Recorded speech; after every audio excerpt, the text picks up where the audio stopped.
আজকের এই আয়োজনটা কি জন্য? এই আয়োজন কোনো সরকারের সফলতা দেখানোর জন্য, সফল কোনো সরকারের চিত্র তুলে ধরার জন্য, বরঞ্চ যুগে যুগে যারা ফ্যাসিস্ট ছিল, অটোক্র্যাট ছিল, স্বৈরাচারী ছিল, তাদের চিত্রটা এখানে তুলে ধরা হয়েছে। আর জনগণ তখন কীভাবে নিগৃহীত হয়েছিল, অত্যাচারিত হয়েছিল, সেটা এখানে তুলে ধরা হয়েছে। এত কিছুর পরে আমাদের প্রত্যাশা কি? জাতির প্রত্যাশা কি? শহীদদের প্রত্যাশা কি? শহীদ পরিবারের প্রত্যাশা কি? এগুলা তুলে ধরার জন্য মূলত আমাদের এই আয়োজন। কেউ কেউ প্রশ্ন তুলেছেন, এখানে শেখ মুজিবের 7 মার্চের ভাষণ আছে, জিয়াউর রহমান সাহেবের 26 মার্চের স্বাধীনতার ঘোষণা নেই কেন? উনি তো অটোক্র্যাট শাসক ছিলেন না, তো ওনারটা এই জন্যই তো আমরা আনি। যারা কর্তৃত্ববাদী ছিল, যারা আগ্রাসী ছিল, জুলুমবাজ ছিল, আমরা তাদেরকে এখানে তোলা হয়েছে। এখানে দেখবেন আইয়ুব খান, এই এখন সবাই আছেন, কেউ বাদ করেন, ইতিহাসের ধারাবাহিকতা তুলে আনা হয়েছে।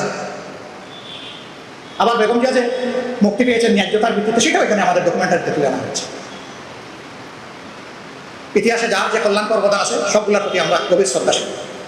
আমরা নির্মোহ, এই ব্যাপারে আমরা অবশ্যই বাস্তববাদী।